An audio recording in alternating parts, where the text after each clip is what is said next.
Hello and welcome to this new session where we're going to discuss great details about blood physiology. So as we proceed, we are going to appreciate a lot of information about our blood, about our blood physiology. You know the meaning of blood. When we discuss the tissues, among the types of tissues, we mentioned the blood. And here we are now, here we come. So blood, if I may define blood, it is a specialized connective tissue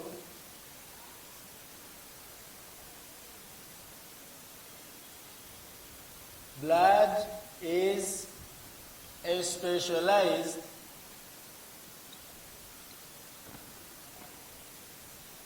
connective tissue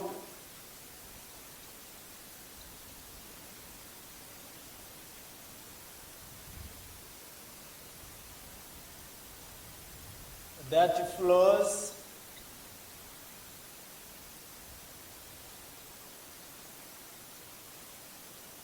in a closed circulatory system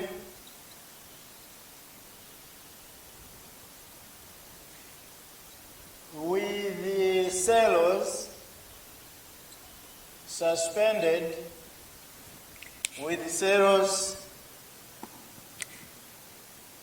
suspended in the fluid, in the extracellular fluid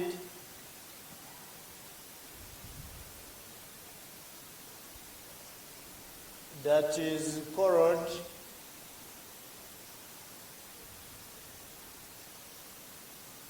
plasma.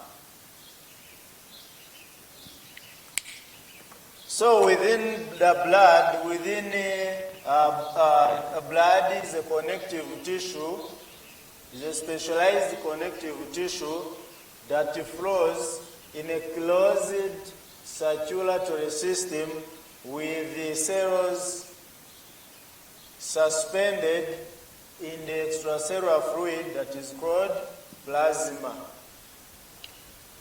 So blood is a specialized connective tissue that flows within the closed circulatory system with the cells suspended within the extracellular fluid material that we are going to be describing as plasma. So plasma is that fluid component of blood, that liquid component of blood that contains various types of cells suspended within it. So before we go far, blood, we always say that blood is life. We always say that water is life. We always say that blood is life.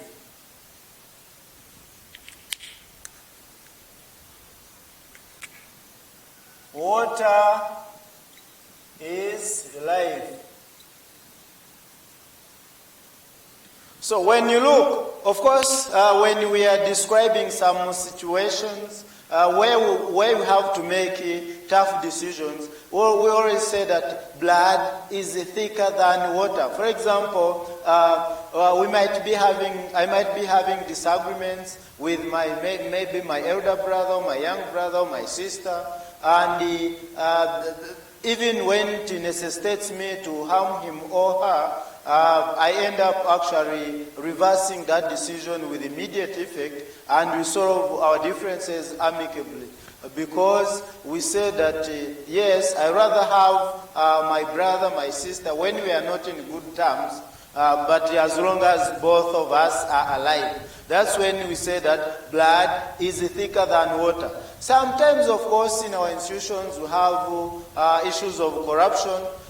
So sometimes because of nature, because of our human nature, you find that you have your brother who is qualified with the qualifications, and you find that he is fit to occupy a certain position in the company where you are working. And at the same time, you also have another person whom we are not related, also with the same qualifications, and maybe even sometimes even better than your own brother. But because blood is thicker than water, because of our human nature, we end up compromising the quality sometimes, and we say that blood is thicker than water. Therefore, let me take my brother and put him in this position in the company where I'm working, since I'm the CEO, since I'm the chief executive officer. So we say that blood is thicker than water. So blood is life, water is life. So which one is more important than the other? Both are important. Look, the plasma that we are going to, the plasma, this terminology that we are referring to as plasma, the liquid component of blood is made up of water. So, and we have the blood cells, like the red blood cells, the white blood cells, platelets, all suspended within this plasma, which is water. So making water life. And that's why when we lose water, in case, of course, severe dehydration causes death. So still, blood itself is made up of water, as we are going to see. So plasma is a component of blood. It is the liquid component of blood. So, and of course, blood is a tissue which comprises of cells, like that we already know, with also so many other dissolved components to form plasma. So, so at this point, we have to say that blood is liquid, is water. Although in some states, because of some factors, it can coagulate, it can clot to become solidified or to become semi-solid, but we need to know that it is usually actually liquid, it is usually fluid. So we continue. So from prehistorical times, since actually the universe existed, ever since God created us, ever since God created the universe, our blood has remained and will remain a special fluid, a special connective tissue. Let us, before we go far in this blood physiology, let me first give you examples that are going to show us more and emphasize that indeed blood is life. So, we have examples. I'll begin with my culture. From my culture, we used to have actually our ancestors, our grandparents, our great-grandparents, and our ancestors used to have the culture, the norm, a tradition of creating friendship, and the creation of friendship would culminate into sharing of blood. They would cut, you know the umbilical cord. They would, for example, my grandfather or great-grandfather, they would come as a sign of cementing, as a sign of compacting their relationship, making it to, of cementing that relationship, so that it would be sustained for decades and even up to centuries. They would exchange actually blood. One would cut on the umbilicus or the umbilicus of the other, and then, for example, I would get the coffee bean, a coffee seed, and I cut myself on my umbilicus, and the blood, of course, I would let blood to flow onto that bead, onto that coffee bead or coffee bean or coffee seed, and give my friend actually to put it in the mouth and actually take that blood on it. And likewise, he would do the same. So I would cut myself and give him, and he takes that bead. Then and likewise would also cut himself, put blood on that coffee bean or the coffee seed, and he gives it to me and I take. So in the end, we would say that we have shared actually our blood. Therefore, we have become brothers. We have become one. We have become members of the same family. And that friendship would be cemented and compacted for ages. And whenever one would wrong the other, maybe like betraying the other, it would happen, and indeed a lot of misfortunes would occur. Whenever you would wrong him, a lot of misfortunes would occur in your family, you would lose your children, a lot of bad things would occur because of that betrayal. And likewise, he would also not betray you, you would keep the friendship cemented. And again, because of such families, because of that really strong relationship, you would also not marry from each other's family, because you would be regarding yourselves, you would be deeming yourselves as brothers, therefore unacceptable to marry from each other's family. So the first example that shows that example from my culture shows us that blood is life. So in other words, we would find that we have exchanged life. So examples: sharing blood, of course, exchanging blood,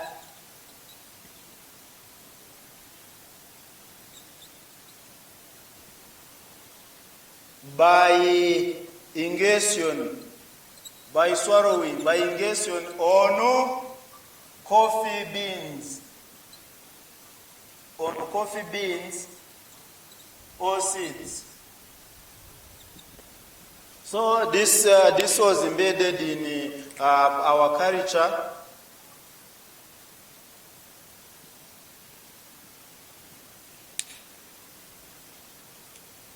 as a sign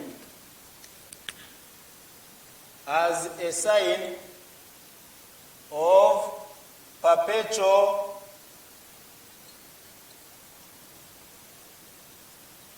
friendship and brotherhood.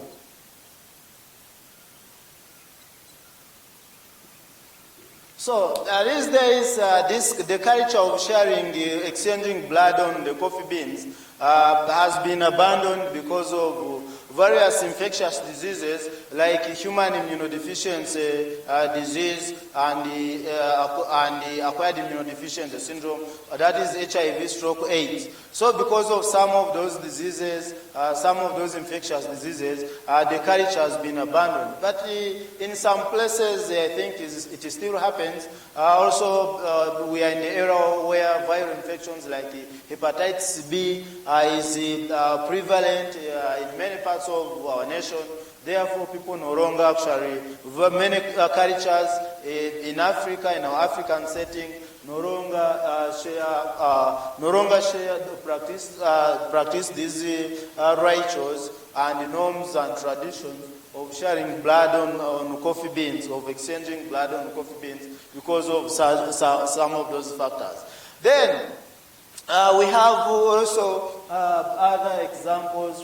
This shows that blood is life. Of course, indeed, it is not fiction, it is not a lie, that whenever you do wrong one another, whenever you betray your colleague, or you mistreat a family member of the person with whom you exchanged blood, automatically a lot of problems would start. We used to call it igihango, dufitanye igihango. So twaranywanye.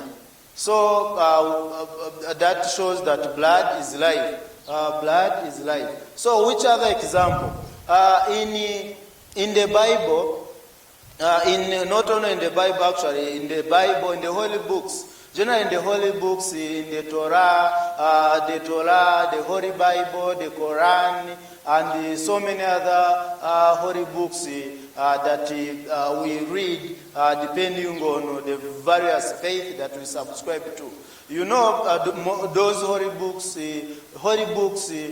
talk about, holy books and religions talk about blood as life. Indeed, it is true. So in the Bible, I'll quote the Bible.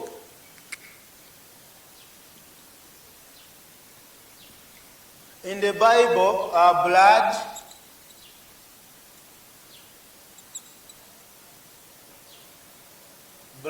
is referred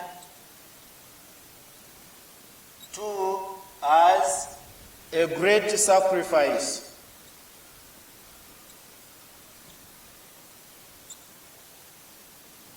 Blood is referred to as a great sacrifice in the Bible. For example, you know how God tested Abraham by requesting him to sacrifice Isaac, who happens to be, of course, the son of promise according to the Bible, but the Quran says that it's Ishmael. So let's not go there for the sake of actually harmony. We cannot actually end the argument about religion. But I'm just quoting the Bible that I'm used to just explain this concept of blood physiology. So God requested Abraham to sacrifice his son Isaac. And when he was about to cut his neck, he told him that stop, that Abraham, I have seen how faithful you are to me, therefore stop, you have already, it means that you are obedient to me, you listen to me, therefore you should not sacrifice your son. You should keep on sacrificing the blood of animals to me, like especially the sheep, and maybe crops like wheat and others, and other categories of sacrifices. So God said that stop. Yes, I have seen how you are obedient to me, how you respect me, how you listen to me. So don't do it. From today onwards, you keep the only sacrifices you'll be giving to me should be from the animals, the blood of the animals, especially the sheep, and maybe crops, they produce like wheat. So you can see, meaning that by accepting to shed someone's blood, it means you are shedding someone's life in exchange of something, especially in exchange of something to please the master, to please the creator, to please any force that you might be actually believing in. So that shows us that blood is life. Then, when it comes to salvation of the world, still the Holy Bible tells us that God gave us his Son, Jesus Christ, to redeem us. And by redeeming us, his blood was shed, God sent him, and he was born amongst us, and he became human, much as was both human and divine, but he became human like us, with the body and with the blood. So when his blood was shed on the cross during the crucifixion, you know what happened. So that symbolized the shedding of blood meant that he shed his life, he lost his life in the form of blood and on the cross, and the world was redeemed. Meaning that life is used as a sacrifice to redeem or to free a certain group of people or humans generally. So the example of who? Jesus Christ on the cross. So redemption of the world. Redemption of the world. Mankind.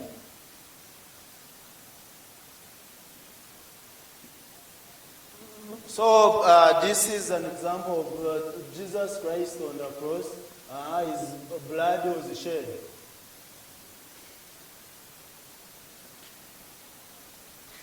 So he lost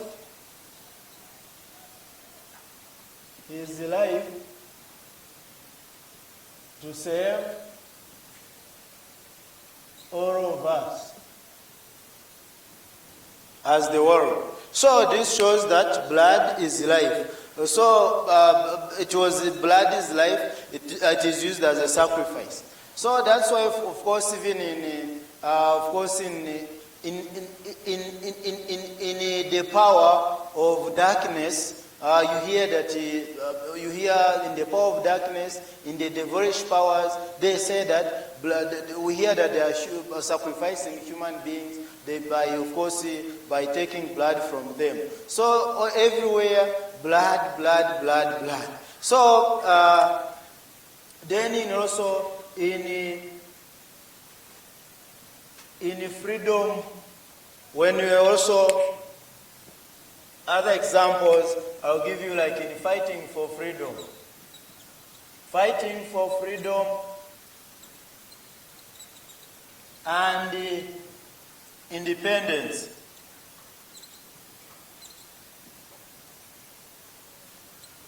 You know what happened to our great Pan-Africanists and their warriors who had our continent and the world at heart, especially Africa? You know what happened. In order for us, of course, it happened in so many nations. Not only in Africa, even in India, when you go to South America, when you go to the Caribbean, everywhere, even in the U.S., by the time the United States of America became actually United States from the Confederate States, you know that history very, very better than me. There was a war. There was a war where blood was shed. For us to get independence as Africa, a lot of blood was shed in very many countries on our continent. In Asia, it was shed. For China to become People's Republic of China, to become PRC, People's Republic of China, in 1949, during that revolution that was led by Mao Zedong. Mao Zedong, that great man of China, blood was shed. Blood was shed in order for the birth of People's Republic of China to occur. When you look at the European history, blood was shed in order for Europe to undergo civilization. So, in order fighting for freedom and also independence, blood is shed. Blood is shed, meaning lives are lost. Meaning that lives are lost, many lives are lost in most cases, many lives are lost in form of shedding of blood, through shedding of blood to gain freedom and independence. That's why we say that, that's why a certain philosopher and a certain leader say that he said that the freedom tree is watered by blood, or is watered with blood. So that's why one of the philosophers, one of the great leaders of Africa, of one of the African nations, say that freedom tree is watered by blood. So it means lives, in order for us to get freedom, in order for us to get independence, in order for us to govern ourselves, to rule ourselves, a lot of blood had to be shed. Either through war, either through violence. War is a form of violence anyway. So I don't need to make that repetition. So this is what happens. So likewise, all these show us that blood, not only in science, not only in human medicine, not only in veterinary medicine, everywhere we need to, all these examples can clearly tell us, clearly inform us that blood is life. So as we continue to discuss our blood physiology, we are going to see that indeed blood is life. Now that we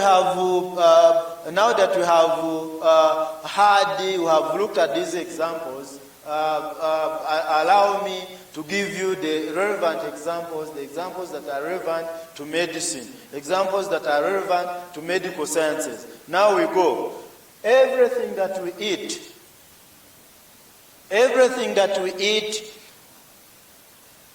ends up in our blood. Everything that we put in the mouth as food or as a drink, it will go through, of course, from the mouth, or maybe whether it is chewable after chewing. If it is something that is chewable after chewing, we deglutate it or we swallow, then through the esophagus to the stomach, eventually to the intestines. But again, within the intestines, at the intestinal level, within the gastrointestinal tract, anything that you have taken in as a beverage, as a drink, or as a food, it must be absorbed by the intestines, and eventually it ends up into blood before the body cells can utilize it and also eliminate some. So, you see, everything that we eat